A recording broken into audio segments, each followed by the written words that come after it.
Fala, meus queridos! Hoje nós vamos falar, então vamos abrir aqui o RI dele. E olha só, primeira coisa, eu sempre vou te dizer isso aqui. Se o negócio é bom, eu vou falar bem. Se o negócio é ruim, eu vou falar mal. Já passa aqui por um sumário, e aqui tem os bullet points aqui, né? Olha só, a distribuição segue ali nos 10 centavos. Vou abrir aqui o Investidor 10 para você dar uma olhada aqui em como é os pagamentos de dividendos desse fundo. Tava um pouco maior ali, mas desde janeiro de 2024 ele tá pagando aí esse 1,04% de yield, né? Se a gente coloca aqui na parte nominal, quanto que ele tá pagando? 11 centavos num fundo imobiliário que custa R$10, né? Tá pagando mais de 1% ao mês, tá pagando mais de 1% ao mês. Então o dividendo anualizado dele tá de 13,30, bem mais alto do que o CDI, né? O CDI hoje é 10,50 da Selic menos 0,1, né? Então realmente é um fundo aí que tá rendendo bem acima do CDI e inadimplência de zero. Isso aqui é uma coisa muito importante de falar também no Snag, porque desde o seu surgimento, desde o seu IPO, ele nunca ficou inadimplente. Então o PVP aqui, na finalização, que esse relatório que eu tô lendo de vocês é referente a março, tá com PVP de 0,99 e agora, fechamento tava 10,4, né? E agora tá ainda 10,4, só que aqui o PVP tá de 1, mas pode considerar que tá o PVP um pouquinho abaixo de 1, porque o valor patrimonial por cota é de 10,08 centavos. Só você comprou um pouquinho, 4 centavos mais baratos, né? 4 centavos mais descontados ali do que o valor patrimonial. Então aqui tem os destaques do mês, né? Ó, isso aqui é legal, sabe por quê? Destaque do mês em fundo imobiliário normalmente não é uma coisa que você enxerga muito, né? Você vê isso aí nos relatórios trimestrais das empresas. Ah, quais são os destaques aí da Taesa, quais são os destaques aí da Transform Paulista, quais são os destaques do Banco do Brasil, do Itaú e tal. Você não vê muito isso aqui em fundo imobiliário, né? E aqui eles colocaram destaques do mês, achei legal pra caramba, né? Os fundos imobiliários poderiam fazer mais isso. O CPTS 11 também coloca os destaques do mês, né? Alguns fundos imobiliários colocam os destaques do mês, olha lá. Ele falou aqui que no mês de março teve um resultado muito bom, de 5,6 milhões. O patamar de distribuição atual do fundo em março representou 30% acima dos rendimentos CDI. Considerando a alíquota do IR menor possível CDI, ou seja, 15%, isso aqui, quando você considera a menor alíquota do CDI, você tá jogando pro CDI. Por quê? Porque os fundos imobiliários, eles pagam mensalmente. Então, teoricamente, se for fazer uma comparação justa, teoricamente, você tinha que tirar ali do CDI um rendimento mensal também, o que faria com que o imposto de renda sobre este rendimento fosse de 22,5%. Só que aqui ele colocou a menor alíquota, que é 15%, que é a partir de 2 anos. Os fundos imobiliários, você não espera 2 anos para receber o dividendo, você recebe mensalmente, né? Mas tudo bem, aqui a gente faz o gross up, que a gente chama, né? Com 15% ali de desconto mesmo do CDI, e aí apresentou um rendimento aqui, ó, acima pra caramba. Aqui ele fala que desde o IPO, o Snag superou 10,4% a média dos FIAGROS, e ele também fala que o desempenho tem superado vários benchmarks, né? Incluindo o CDI, o IFIX e o IPCA mais 7. Benchmark IPCA mais 7 é benchmark, viu? É taxa, viu? IPCA mais 7 é muita coisa. Bater nesse benchmark aí é muito bom. Daí aqui ele coloca um cenário macroeconômico. Tem muita gente que me pergunta, Léo, como que eu fico sabendo do cenário macroeconômico? Como que eu sei se tal empresa de commodity vai subir ou cair, se a Vale vai valorizar ou desvalorizar, dependendo do cenário macroeconômico? Como que eu sei disso? Como que eu estudo? Me indica aí alguma notícia, alguma coisa, para poder eu entender cenário macroeconômico. Cara, não precisa, é só você ler o relatório dos seus próprios fundos. Sempre tem nos relatórios, seja de empresa, seja de fundo imobiliário, cenário macroeconômico na visão do gestor. Em março, o saldo foi negativo em 5,2 bi. Na época que a bolsa estava mais otimista, ó, subiu, esse aqui é dinheiro entrando, né? Ó, mais dinheiro entrando. E aqui tem 3 meses que tem só dinheiro saindo, né? Tá com saldo negativo aí, então, em março de 5,2 bi. Isso aqui é muito legal de você ver, porque tem alguma coisa a ver com o fundo imobiliário? Lógico que tem, pô, você tem que saber do cenário macroeconômico. É lógico que isso aqui influencia muito mais as ações, porque a maior parte da movimentação estrangeira na bolsa é em ações, não é tanto assim em fundo imobiliário, mas isso aqui é muito legal de você ler dentro de um relatório de fundo imobiliário, né, cara? Mostra que realmente os caras estão tentando te ensinar alguma coisa, estão tentando ali realmente te aproximar deles, realmente tentando ser claro o máximo possível. E aqui tem a carta do gestor, ó. Caros cotistas, nesta carta, vamos abordar a razão pela qual pedidos de recuperação judicial, isso aqui eu já venho falando, ó, há muito tempo, eu falo isso há muito tempo. Os alunos do Método 2.1, inclusive, pode comentar aqui embaixo, eu falo isso há muito tempo, desde novembro do ano passado. E olha só o que o gestor tá escrevendo para os cotistas, ó. Vamos abordar a razão pela qual a taxa de pedido de recuperação judicial entre os devedores da indústria de fiagros é significativamente superior à média do agronegócio e como o Snag se posicionou para evitar isso. Olha só, em menos de 3 anos de sua criação, os fiagros já pegaram um valor ali absurdo, né? 30 bilhões de ativos sob gestão. Isso aqui é um crescimento muito rápido e acelerado, né? O agronegócio enfrenta atualmente desafios significativos, embora não atingindo níveis de crise. Os custos de produção em alta e queda nos preços das commodities têm levado alguns players a entrarem em processo de recuperação judicial. Vamos lá, vou te explicar o que é recuperação judicial. O que ele tá dizendo? Ele tá falando que tá muito mais caro você plantar soja, o inseticida tá mais caro, caro, tudo que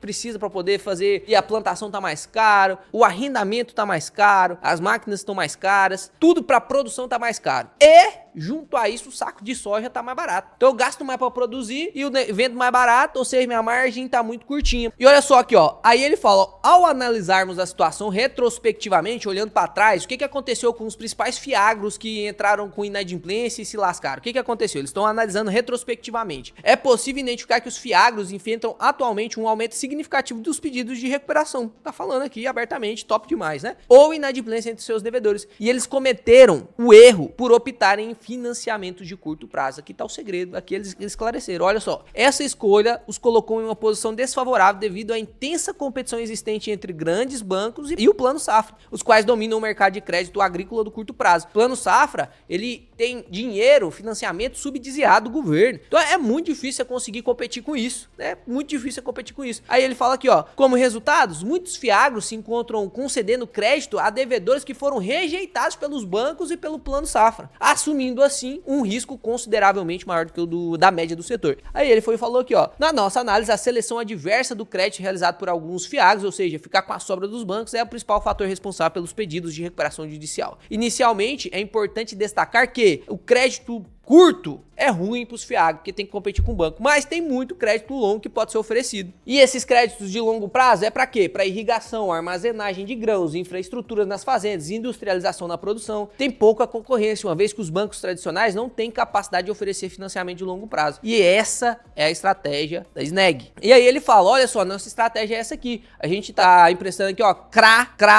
né, certificado de recebível do agronegócio. Duração de 20 anos, de 6 anos, de 10 anos de prazo. Então é longo prazo e taxas mais baixas. Você vai ver aqui. Daí aqui ele começa, né, performance e desempenho do fundo. Os indexadores aqui, ó, o SNEG tá vencendo aí o IPCA mais 7, né? Isso aqui realmente muito bom. O IPCA mais 7 é muito bom, vencendo aí o IFIX, vencendo o CDI. O histórico de rentabilidade do SNEG em comparação com o CDI, né? Você vê que ele consegue vencer praticamente em todos e tem que vencer. Não é porque o SNEG é bom demais. Não, é obrigação do SNEG vencer o CDI, porque se não vencer, aí eu vou investir no CDI então, né? Não faz sentido eu investir num ativo que tem mais risco do que o CDI se não rende pelo menos mais do que o CDI. Então, lógico, tá rendendo muito mais do que o CDI? Sim, aí crédito do SNEG. Mas tem que render mais mesmo, porque senão não faz muito sentido a gente investir aqui, né? Rendimento aí do SNEG em função do CDI, né? Sempre rendendo mais do que o CDI aí, ó. Mais uma comparação aqui com o CDI. Número de cotistas aí que vem aumentando desde abril de 2024. Olha só o aumento, né? Aumentou pra caramba, né? Dobrou, mais do que dobrou, né? O patrimônio líquido do fundo aqui também aumentou, 302 milhões lá em abril e agora já tá em 504 milhões. A cota patrimonial ali muito próxima sempre da cota do mercado. Teve uma época que em agosto fez muito sucesso, né? O que será que aconteceu aqui em agosto, hein? Tava com um pagamento aí de 1,05 e subiu ali no mês 6, né? E aí deu uma explosãozinha aí da cota do mercado, muita gente comprando, porque pagava dividendo demais, né? Depois corrigiu de novo aí com as quedas da taxa Selic, com os cortes, né? Rendimento demais, né, cara? Isso aqui não é tão sustentável assim, né? Tem que ser o bichão mesmo para poder manter um pagamento de 1,2% ao ano, porque isso aqui é isento de imposto de renda, é loucura. Se conseguir, é o suprassumo dos investimentos, né? Com a segurança de um high grade, que é o que eles têm a intenção de ser, né? Crédito de longo prazo, umas taxas mais baixas. E aqui tem a distribuição de dividendo anualizado, aqui tá lá na casa dos 13,26%, é bastante. E aí chega aqui a parte do DRE. Olha isso aqui, ó. O DRE aqui ele fala que teve uma receita de 6 milhões.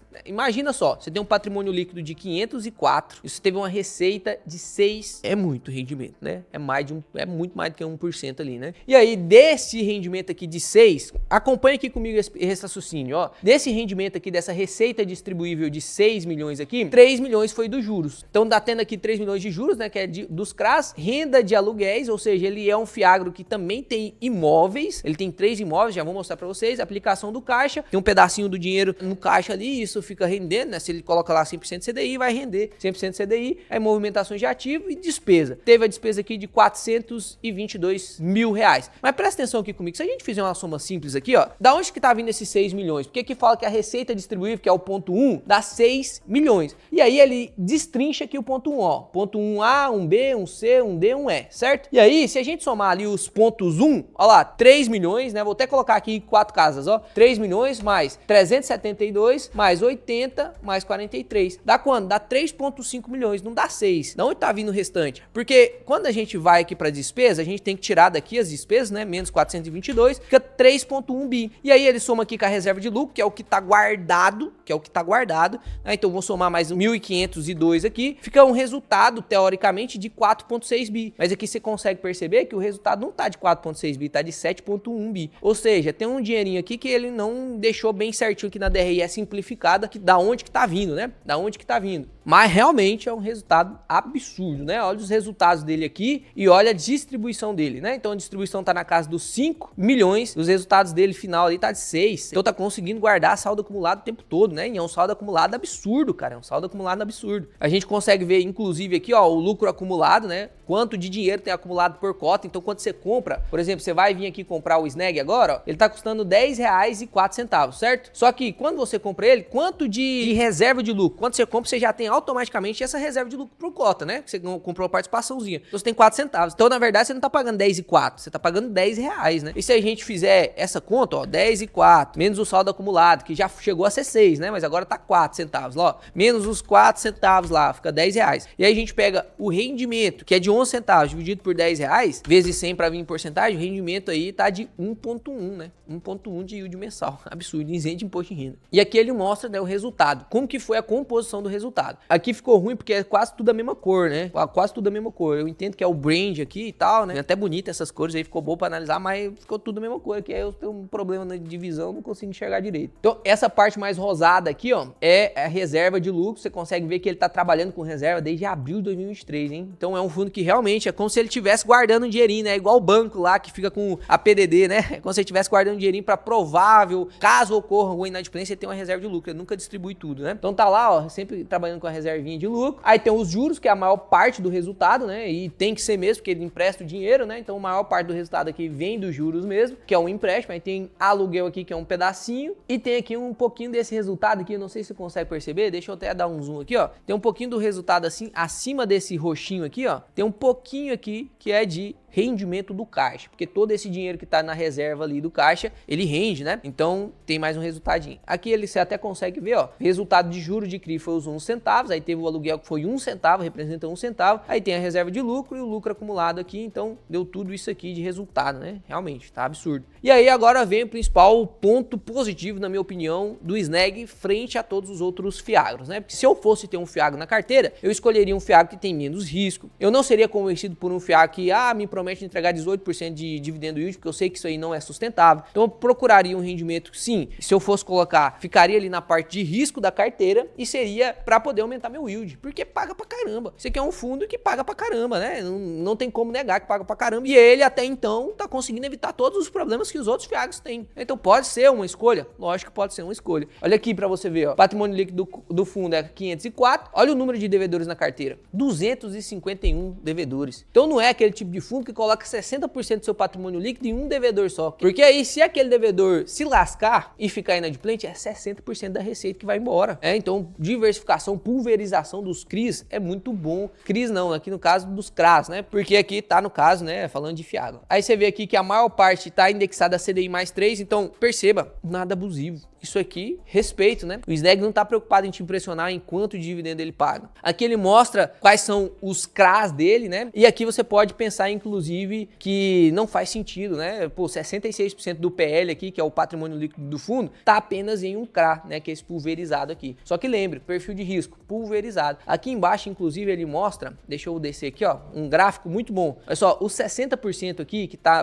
pra boa safra, né? Quem sabe aí o que é boa safra? Boa safra é a soja, Boa Safra é a empresa lá, ó, Soja 3, né? Você tem essa empresa aí na sua carteira? Eu tenho essa empresa na carteira, inclusive tá valorizando. Olha só, em vários devedores, né? Vários devedores, ó. A média de 0,36 por devedor, né? Então, pô, tá muito pulverizado, né? Maior parte dos devedores aí com 246 devedores com menos de 2%, né? E aí ele tem alguns outros CRAs aqui que tem 9% do PL, esse leitíssimo aqui que é 7% do PL e tem uns FDIGs aqui com 2% do PL, beleza? Vamos ver aqui os imóveis dele, tem 2 imóveis, né, em que inclusive o devedor, né, é um Boa Safra. Então você vê ali que ele tá realmente com uma empresa que teoricamente tá entregando bons resultados, até então tá sempre entregando bons resultados, né? É um tipo de arrendamento típico, tá com 7, dá 10% do PL ali do fundo, né, investido aí nesses 2 imóveis e o yield é IPCA mais 8, investimento de 10 anos, bastante, né? AAA, né? Soja é bem confiável. E aqui você vê a exposição por ativo, né? Bem divididinho aqui, bem bonitinho. 85% é CRA, 11% é imóvel e 4% é FDIC. E aqui você consegue ver, né, que 67%, que é o que está emprestado para Boa Safra, é para produtores, 14% está exposto num cafezão, né? Cafezão, tá faltando um cafezinho aqui. Fornecedor, 11%, que é ali os imóveis, né? E laticínio, 8%, que mostra a exposição dele ali no Brasil, né? 11 estados do Brasil aí, ele tá exposto, então baita diversificação também de região, né? E aqui tem um detalhamento dos ativos, então olha aí, ó, remuneração ali do 66% do PL, 20 anos de vencimento, CDI mais 3, pô, tranquilo de pagar, né? A empresa consegue render muito mais do que isso. Se for CDI mais 10, CDI mais 8, igual alguns fiagros fazem, pô, aí fica difícil, né? E aqui o devedor não é um devedor ruim, é a Boa Safra, pô, é a soja 3, é bom demais, é bom demais. E aí, quando fala que é pulverizado, por que tá aqui, ó, devedores diversos, né? Porque o empréstimo é feito ali para Boa Safra, mas a Boa Safra empresta esse dinheiro para vários produtores, né? E são essa pulverização aqui que você conseguiu ver aqui, ó. Então, não é só um devedor, né, pulverizado. Aí tem aqui o devedor leitíssimo, que é uma empresa aí brasileira que fabrica e vende leite longa vida, 5 anos de vencimento, 7% do PL, CDI mais 5, também uma dívida controlada, né? Uma dívida fácil de pagar. A Ruiz Coffees Brasil, que se destaca como uma das principais produtoras globais de café especiais, né? Tá CDI mais 4 também, que não é tanta coisa assim. Inclusive, vou tirar um print disso aqui. Talvez vamos encomendar um café dessa Ruiz Coffees aí, pra ver se é bom mesmo. E aqui tem esse Big Trade FDIC aqui, ó. Olha só. FDIC gerido pela Suno, com parceria com a Big Trade. Seu principal objetivo é investir em CPRs de produtores de café. A Big Trade é uma fintech agrícola que utiliza inteligência artificial para ampliar o crédito para produtores rurais. Aqui a gente tem uma consideração a fazer, né? Que é 4% do PL ali, ó. Na remuneração CDI mais 7, CDI mais 4 aqui. Você vê que o próprio Sneg, que é gerido pela Suno, empresta o seu dinheiro para um outro FDIC que é também gerido por a Suno, né? Isso aqui até depois eles poderiam esclarecer pra gente. Tem conflito de interesse aqui, né? Por que isso aconteceu? Por que isso é vantajoso, né? E será que realmente tem um conflito de interesse ali ou não tem conflito de interesse? É realmente o pessoal da Sneg viu uma oportunidade em outro ativo da própria Suno, né? Porque nós que somos leitores e que ainda não investimos, ou mesmo pessoas que investem, vão ter essa dúvida aí, né? Por que estão emprestando? Não tem um outro FDIC que não tem conflito de interesse só para poder tirar esse negócio de conflito de interesse aí da jogada? Será que não tem um outro FDIC que rende a mesma coisa, que é de outra empresa? Aí, lógico, a gente precisa escutar o que eles têm para dizer, né? E aqui são os imóveis, ó, com o IPCA mais 8, as duas remunerações. Um é unidade de beneficiamento de sementes e o outro aqui é um centro de distribuição. E aí acabou, tá aqui. Vamos lá para as conclusões, né? Gostei de ler o relatório, não achei ruim o relatório, bom pra caramba, muito comentário macroeconômico. O gestor abriu o coração ali na carta, né, de comentário ao cotista. Gostei pra caramba também do que ele fez. Ele falou de qual que é o principal problema do setor e como que ele tá evitando isso. Isso traz mais confiança, né? Traz mais confiança pro fundo. E aí a única coisa que eu deixei para comentar por último é essa probabilidade aqui de inadimplência média. Então, eles mesmos sabem que mesmo fazendo todo aquele projeto para evitar a inadimplência, mesmo assim eles têm possibilidade de inadimplência. E olha só, aqui com base nos devedores, eles fizeram uma triagem, que isso aqui é muito legal também, né? Olha só, eles fizeram uma triagem para você ver aqui, mais de 10% de chance de inadimplência. Imagina, todo mês você corre 10% de chance de ter uma inadimplência, né? De 10 aqui, maior que 15 aqui, ó. Olha aqui, 3%, né? No total aqui vai dar uns 8, 9% ali de chance de inadimplência todo mês. Isso é difícil, né? Só que, lógico, você também tem essa inadimplência nos fundos de papéis, isso também pode acontecer de inadimplência no fundo de papéis, também pode acontecer inadimplência em fundo de tijolo. Olha o que tá acontecendo aí com um fundo grande de ancoragem, o XPLG tá com inadimplência de 12,2, abaixou para 10, agora 7, mas tem inadimplência também, né? Você não pode também, lógico, deixar de investir no ativo pela probabilidade de inadimplência, porque isso acontece com qualquer tipo de ativo. Tem que olhar se o fundo tá descontado, se o fundo tá te entregando uma boa rentabilidade e fazer a sua decisão. Léo, qual que é a sua decisão? De coração aberto, vou te dizer aqui. Olha só, gostei da carta, gostei do relatório, ainda não investiria no fundo, por quê? Porque o PVP aqui tá de 1, ou seja, o pessoal tá gostando demais de investir, né? Tá no preço justo ali. E a gente consegue, inclusive, ver que, frente aos outros fiagros, o Sneg aqui parece que traz mais confiança, é o melhor fundo aí de fiagro, né? De investimento no agronegócio, porque ele é mais conservador. Espero que você tenha gostado do vídeo, espero, inclusive, que o pessoal da Suno aí responda essas duas dúvidas, né? Que não ficou claro ali pra gente, que é sobre a DRE ali, da onde tá vindo aquele dinheiro, e que é também ali do FDIC, FIC, se tem conflito de interesse, não tem, vamos ver aí o que eles falam, beleza? Espero que você tenha gostado do vídeo, se gostou, se tem snag na sua carteira, deixa aqui nos comentários. Eu tenho snag, eu tenho muito snag na minha carteira, porque eu sei que tem algumas pessoas aí que gostam muito de yield, né, e para de olhar para a parte qualitativa. No caso aqui, a gente olhou a parte qualitativa e me impressionei, né? Não tem nada ali que traz muito risco pro fundo, né? Pelo contrário, taxas boas, longo prazo, tem um pouquinho de imóvel, né? Então tá bem diversificado. Deixa o like no vídeo, se inscreve no canal e até o próximo vídeo.